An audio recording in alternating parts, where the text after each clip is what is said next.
10 நாளா இது போராட்டம் இருக்காங்க. இந்த ஜனத்துக்கு செய்யாது அவங்களுக்கும் தெரியல, நம்ம அதிகாரிகளுக்கும் தெரியல, யாருக்கும் தெரியல.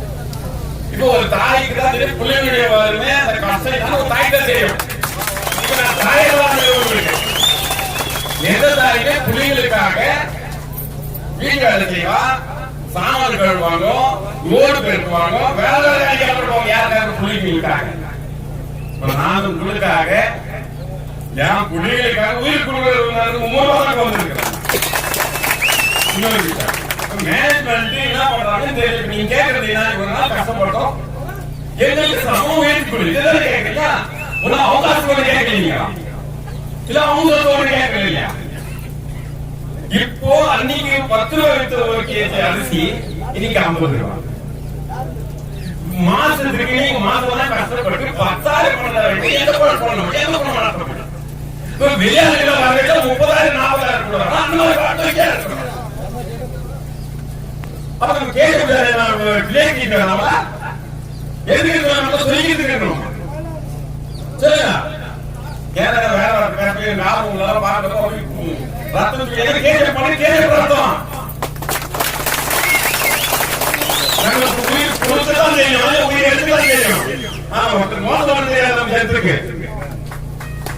இன்னைக்கு எல்லாமே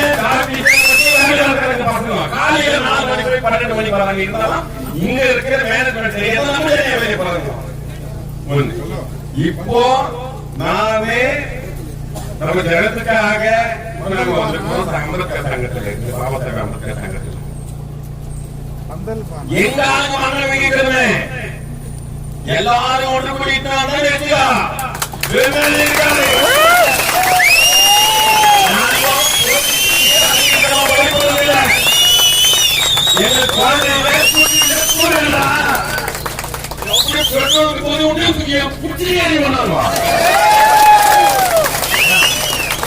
நம்ம ஜனத்துக்கு என் பிள்ளைங்களுக்கு அவங்க கேட்கிற சம்பளத்தை கொடுத்து அவங்க யாருக்கு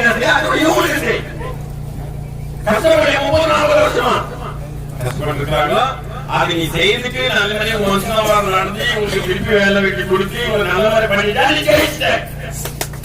இல்ல நீ கனவு பண்ற எங்களுக்கு எல்லாருக்கும் கொண்டாடுவோம். வரல ஏதோ இன்னைக்கு நடக்கும், நாளைக்கு நடக்கும், இன்னைக்கு இருக்கும், நாளைக்கு வரும், நல்ல இம்ப்ளிமெண்ட் ஆகும், இல்ல நல்ல விஷயம் நானும் பெருமையா இருந்தோம். இன்னும் நாங்க வந்து இறங்கிட்டா இது தெரியல. நம்ம ஒரு ஜனம் பேர் வந்து லாபம் கஷ்டப்பட்டு லீவ் கொடுத்த 10-10 கஷ்டப்பட்டு நீங்க அவங்களை விட்டுட்டீங்கன்னா நேற்று 1000 ரூபாய் ஆள் கொடுக்க, சாமன் ஆள் கூட, காய வெட்ட ஆள் கூட கூப்பிட்டுக்கிறாங்க. ஒரு மாதம் 30,000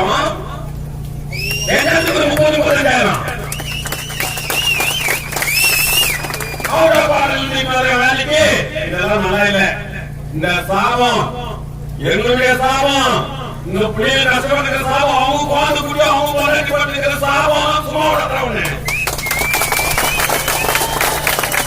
நல்ல மாதிரியா நல்ல மாதிரி தாழ்மையோடு பேசிக்கிறோம். இதுக்கு முன்னாடி 2 நாளுக்குள்ள நீ நல்லா இவங்க நல்ல ரிசல்ட் கொடுத்துட்டா தப்பில எல்லா பெருமள சுத்திகளும்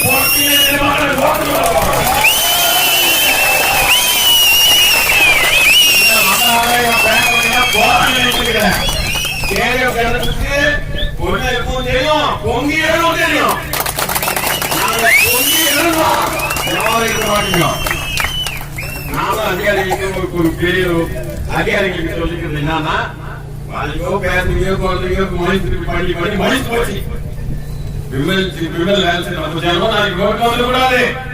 நீங்க பெரியவங்க இதுல என்ன கட்சியோ அது இது நாங்க பேசுறோம்ல, பெரியவங்களா சரி நீங்க 2 பேர் உட்காந்தீங்கன்னா இந்த வேலை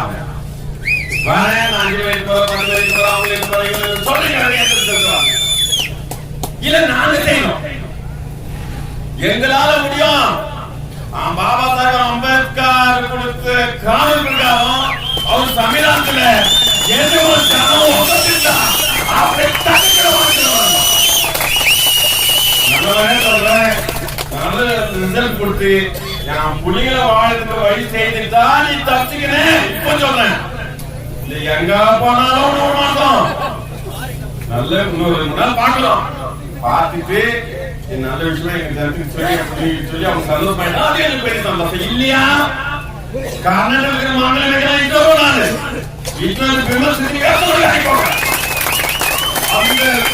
அதுவும் இல்லாத அதை கர்நாடக இங்க பத்திக்கிற அளவுக்கு பண்ணிடுவோம். அதெல்லாம் ஆனா என் ஜென்ம மொழியில காக்க எனக்கு அழுவத சிரிக்கிறதா எனக்கு என்ன பண்றதுன்னே தெரியல. கத்தினா குத்திடுவோம். அந்த அளவுக்கு நாங்க வந்து இருக்கு என் ஜனத்துக்கு சமூகம் எடுத்து கொடுத்து அவங்க கஷ்டம் கஷ்டமா சும்மா கொடுத்தாங்க. உலகம் 40 வருஷம் அப்படின்னா ஒரு வேலை வெளிவாங்க. அவங்களுக்கு நல்லது செய்ய அவங்க கேட்ட உதவி அவங்க கேட்ட சமூகத்தை உயர்த்து கொடு. கேஜலம் ஒன்னா சேர்ந்தோம். இப்போ சொல்ல சரியில்லை. கேஜலம் பொறுமை பொங்கிச்சுதான் சரியில்லை. நல்ல மாதிரி நல்ல விஷயம் 2 நாளுக்கு வரலன்னா ஆக்சுவலி வேற இது கர்நாடகா பத்திக்கும். இது நாமளும் கூட இருக்கிறோம். யாரும் தலை கட்டுக்காதீங்க. நீங்க யாரும் தலை கட்டுக்க வேண்டிய வேலை இல்ல. நாங்க வந்து இறங்கிட்டோம். இன்னும் 2 நாளுக்கு மங்களம் வரும். ஒரு 10 பேர் 100 பேர் வரும். அதே அவ்வளவுதான். திருநெல்வேலியுடைய ஆட்சி கேஜப் ஜனமதார் வேற வாக்குகள் உள்ள இருக்கிறார். அந்த அளவுக்கு நாங்க செய்யணும். எல்லாம் தைரியமா இருக்கோம். நல்ல விஷயம் வரும் வரலாம். நாங்க விடுற மாதிரி இல்லை. நாங்க சொல்லக்கூடாது. எங்க உயிரை கொடுக்கறது கூட நாங்க ஒவ்வொரு வாக்கணும்.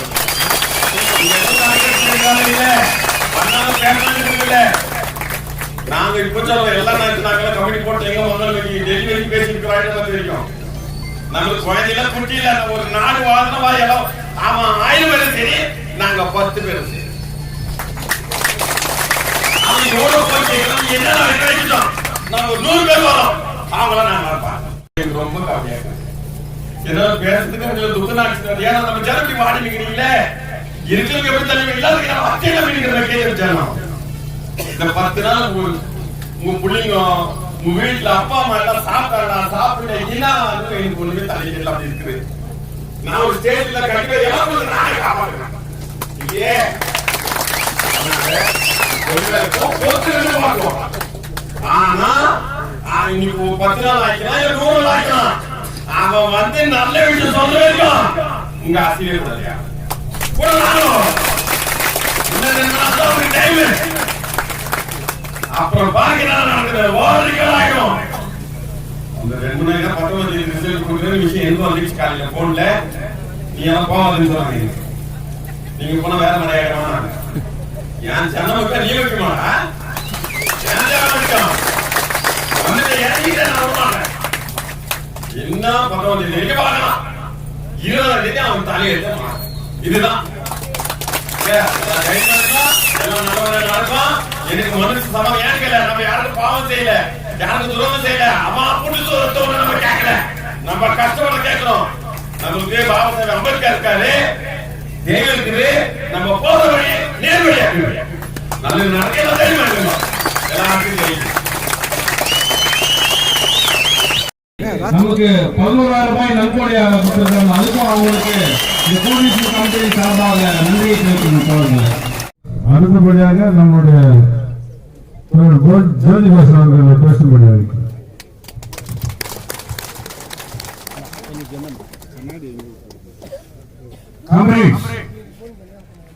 ஒரு அனௌன்ஸ்மெண்ட் பண்ணோம் அப்படின்றதுக்காக தான் நாங்க வந்தேன். முதல் நாள் இருந்த நிலைமை 9வது நாள் இருக்கின்ற நிலைமை. அன்று தங்கவயல் முதல் நாள் உங்களை பார்த்த நிலைமை இன்று கோலார் மாவட்டமே இன்றைக்கு வியந்து பார்த்து கொண்டிருக்கின்ற நிலைமை. இந்த நிலைமைக்கு காரணம் இங்கே கூடியிருக்கின்ற உறுதியோடு அஞ்சா நெஞ்சங்களாக இருக்கின்ற ஒவ்வொரு உறுதிமிக்க தோழர்களுடைய ஒன்றுபட்ட போராட்டம் தான் இங்கே உங்களுடைய போராட்டம் வலிமை பெற்று வந்து கொண்டிருக்கிறது. இந்த நேரத்தில் கேஜிஎஃப் கோர்ட்ல நீங்க மெவல் மேனேஜ்மெண்ட் ஒரு வழக்கு போட்டாங்க. அந்த வழக்கில் நீங்க தொழிலாளியே கிடையாது, உங்களுக்கு இருக்கிற சம்பந்தம் இல்ல, கான்ட்ராக்ட் ஆபீஸ் கிட்ட போய் உட்காரு, கவர்னர் கிட்ட உட்கார கூடாது அப்படின்னு சொன்னாங்க. ஆனா நீதிமன்றத்துல இருக்கு முழு ஆதரவு இல்லாம பார்ட்லி நம்மளுக்கு ஒரு போராட்டம் பண்றது பிறப்பு உரிமை, அந்த கான்ஸ்டிடியூஷனல் ரைட் சொல்லி ஒரு அப்சர்வேஷன் வச்சு இன்னைக்கு நீங்க எல்லாம் முடிவு பண்ணி 200 மீட்டர் டிஸ்டன்ஸ் ரேடியஸ்ல தனல் மெயின் கேட்ல இருந்து நார்த் சவுத் சொல்லி ஒரு 4 ஷெட்யூல போட்டு உங்க போராட்டத்துக்கு அவங்க தனல் மேனேஜ்மெண்ட் கேஸ் போட்டாங்க. அந்த schedule a fraudulent act of the Damal. அந்த ஷெட்யூல் தனலுக்கு சம்பந்தம் இல்லாத இடம், தனலுடைய இடம் எவ்வளோ, தனலுடைய மெஷர்மெண்ட் எவ்வளோ, அவங்க ப்ளீட் பண்ணிக்கிற ஷெட்யூலுடைய மெஷர்மெண்ட் எவ்வளோ. அப்போ தொழில ஆர்டிஓ ஆபீஸ் தனலுக்கு சேருதா? அப்போ அந்த பிஜிஎம்எல் இடத்தை இன்னைக்கு அவங்க எப்படி தனல் இடம் சொல்லிட்டு ஷெட்யூல காமிச்சு ஆர்டிஓ ஆபீஸ்ல இருந்து 200 மீட்டர் ரேடியஸ் டிஸ்டன்ஸ்ல போய் நீ போராடு அப்படின்னு சொல்லிட்டு நீங்க வாதத்தை வைக்கிறார். ஆனா அன்னைக்கு முதல் நாளே நான் 2வது நாள் இங்க வரும்போது இங்க இருந்த நம்ம மரியாதைக்குரிய deputy superintendent of police circle inspector எல்லார்கிட்ட நான் சொன்னேன், சார் ஒரு ஸ்பீக்கிங் ஆர்டர் இருக்குது, இந்த இடத்துல தான் அவங்க போராடணும் இல்ல, ஏன் அந்த 200 மீட்டர் ரேடியஸ்ல அத அழுவோம் அப்படின்னு சொன்னேன். இப்படி அளந்தா 200 மீட்டர்ல நாங்க உட்கார்றோம், அப்படி அளந்தா உன் போலீஸ் ஸ்டேஷன் பக்கத்துல அம்பேத்கர் பார்க் கிட்ட உட்கார்றோம், இப்படி அளந்தா ரயில்வே ஸ்டேஷன் நீ பர்மிஷன் வாங்கி கூட நாங்க உட்கார்றோம், இல்ல பின்னாடி பக்கம் அளந்துனா மெடிக்கல் சென்டர் கிட்ட நாங்க போடுறோம் அப்படின்னு சொல்லும் போது அவங்க அந்த சப்ஜெக்டுக்கு வரல. ஆனா அதே விஷயத்தை பிஜிஎம்எல் நிர்வாகத்துக்கிட்ட அவங்க சொன்னாங்க. அப்ப பிஜிஎம்எல் நிர்வாகத்துக்கிட்ட மரியாதைக்குரிய சசிரஞ்சன் சார் கிட்ட இந்த ஜட்ஜ்மெண்ட் காப்பியை நான் எடுத்துட்டு போய் கொடுத்தேன். நான் ஒண்டியா போய் உட்கார்ந்து பேசல, உங்க தொழிற்சங்கத்தினுடைய பிரதிநிதி தோழர் சிவகுமார் மற்ற தோழர்கள் எல்லாம் என் கூட வந்தாங்க. அவர்கிட்ட நான் வாதத்தை வைக்கும் போது அவர் என்ன சொன்னார்னா, நீ கமல்கார என்ன பிஜிஎம்எல் கிட்ட வந்து நீ போராட்டம் பண்ற அப்படின்னு அவர் கேட்டார். நான் போராட்டம் பண்ணல சார், இந்த பாரு எத்தனை ஷெட்யூல்ல பவல் இன்னைக்கு காமிச்சிருக்காங்க. ஏ ஷெட்யூல் இஎம் டிவிஷன், பி ஷெட்யூல் இங்க பாரத் நகர் ரோட்ல இருக்கிற ஷெட்யூல், சி ஷெட்யூல் வந்து ஆர்சி யூனிட், டி ஷெட்யூல் வந்து இந்த ஹெச்எஃப் யூனிட். அப்போ ஆர்சி 2 ஹெச்எஃப் பிஜிஎம்எல் லேண்டா பவல் லேண்டா? அப்ப பிஜிஎம்எல் லேண்ட்னு சொல்ற, அப்ப பவல் எப்படி ஷெட்யூல காமிச்சான்? அப்ப இதுக்கு மத்தியத்துல இந்த ஹைலைட்ஸ் வருதா வரலையா? அப்போ நீ ஹைலைட்ஸ் அவங்க பர்மிஷன் கேக்குறதுல, போலீஸ் இங்க உட்காருன்னு சொல்றதுல நீ ஏன் பர்மிஷன் கொடுக்க கூடாது அப்படின்னு சொல்லிட்டு சொன்னோம். அவர் ஒரு சரியான டிசிஷன் எடுத்தார். அவர் என்ன டிசிஷன் எடுத்தாருன்னா, நான் பர்மிஷன் இல்லைன்னு சொல்றது இல்ல, கோர்ட் ஆர்டர் இருக்குது, போலீஸ் ஒரு இடத்தை காமிக்கிட்டோம், இந்த இடத்துக்கு எந்த எதுவும் ஆப்ஜெக்ஷன் இல்ல நான் எழுதி கொடுக்கிறேன் அப்படின்னு சொல்லி இன்னைக்கு சசிரஞ்சன் அவர்கள் அந்த ஆர்டர்ல அவர் கொடுத்தார். பட் இன்னைக்கு ஏன் நான் வந்து இத பேசுகிறேன் அப்படின்னு சொன்னா, உங்க யூனியனுடைய டிசிஷன், உங்க கோஆர்டினேஷன் கமிட்டியுடைய டிசிஷன், அந்த ஆர்டரை அப்பீல் பண்ணோம் அப்படின்றது. சோ அப்பீல் பண்ணிருக்கிறோம். நம்மளுடைய கிரவுண்ட்ஸ்னா தொழிலாளி மேனேஜ்மெண்ட் கண்ணு முன்னாடி தான், அவன் ஃபேக்டரி முன்னாடி தான் போராட்டத்தை நடத்துவான். அந்த போராட்டத்தினுடைய முடிவு அந்த பகல் கேட்கிறதா அப்படின்றத உறுதி பண்ணணும். இங்க வீரன் சரிந்த ஆயிரக்கணக்கான தங்கவயல் மக்கள், அனைத்து அரசியல் கட்சி மெத்த இருக்கக்கூடிய தொழிற்சங்கங்கள் எல்லாம் மிகப்பெரிய ஊர்வலம் நடத்தி அது பகல் மெயின் கேட்கிறதா முடிவுன்றது உங்களுடைய போராட்டத்தினுடைய உறுதி. அதுக்காக இன்னைக்கு மிஸ்லேனியஸ் அப்பீல் ஃபைல் பண்ணிக்கிறோம். மிஸ்லேனியஸ் அப்பீல் நம்பர் 91/2024 இல்ல கேவேட் ஃபைல் பண்ணிக்கிறாங்க. எம்எல்ஏ நான் லாங் நோட்டீஸ் தான் கொடுக்குவேன் அப்படின்னு சொன்னாரு. இல்ல சார், எந்த நேரத்துல நான் இங்க அவங்க ஷேக் பண்ணலாம். இன்னைக்கு ஒரு பக்கம் எம்எல்ஏ 19th அப்பாயின்மெண்ட் சொல்றாங்க, ஒரு பக்கம் எக்ஸ்டென்ஷன் பண்ண மாட்டேன்னு சொல்லிட்டு இன்னைக்கு போலீஸ் நினைக்கலாம். அதனால இது இமிடியேட்டா மேனேஜ்மெண்ட் இந்த வழக்குல வந்து ஆஜராகணும். மீட்டிங் எடுத்துக்கணும், அதுக்கு பிறகு டிசிஷன் பண்ணலாம்னு சொல்லி கன்வின்ஸ் பண்ண பிறகு அவரு 15th 11 o'clock management and கேரியாட்டார் KGF கோர்ட்டுக்கு வரணும் சொல்லி எமர்ஜென்ட் நோட்டீஸ் இஷ்யூ பண்ணிக்கிறார். எமர்ஜென்ட் நோட்டீஸ் இஷ்யூ ஆயிருக்கு. இங்க என்ன நான் சொல்ல வரேன்னு சொன்னா, மரியாதைக்குரிய புகாரி சார் அவரே பேசினார். அவர் எப்பவுமே செங்கோடிக்கு ஆதரவானவர், செங்கோடி போராட்டங்களை ஊக்குவிப்பவர். நீங்க ஒண்ணு நினைச்சுக்கணும், அதுல எந்த மாற்று கருத்தும் இல்லை.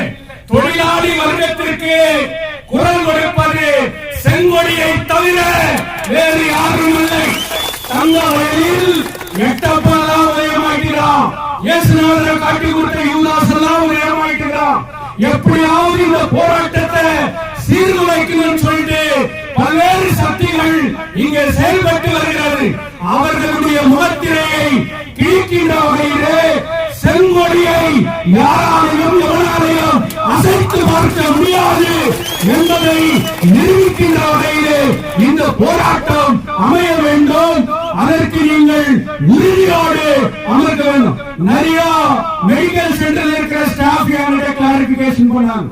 எசென்சியல் கமோடிட்டி ஆக்ட்ல இன்னைக்கு எஸ்மா ஆக்ட்ல நீங்க வேலைக்கு வரணும், இல்லைன்னா உங்களை டெர்மினேட் பண்ணிடுறேன்னு சொல்லிட்டு நோட்டீஸ் பண்ணோம். புகாரி சார் சொல்றோம், கான்ட்ராக்ட் லேபர்னு சொல்றேன், கேரியர் கான்ட்ராக்ட் லேபர்னு சொல்றேன், இவன் தினக்கூலின்னு சொல்றேன்.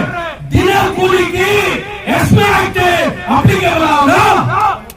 அப்ப நீயே ஒத்துக்கிற they are the non-permanent workers of the government. அவங்க கூட இன்னைக்கு பெர்மனன்ட் எம்ப்ளாயி கேட்டகரிக்கு தான் வராங்கன்னு சொல்லிட்டு இன்னைக்கு நீயே நோட்டிபிகேஷன் போட்டு இருக்கிற.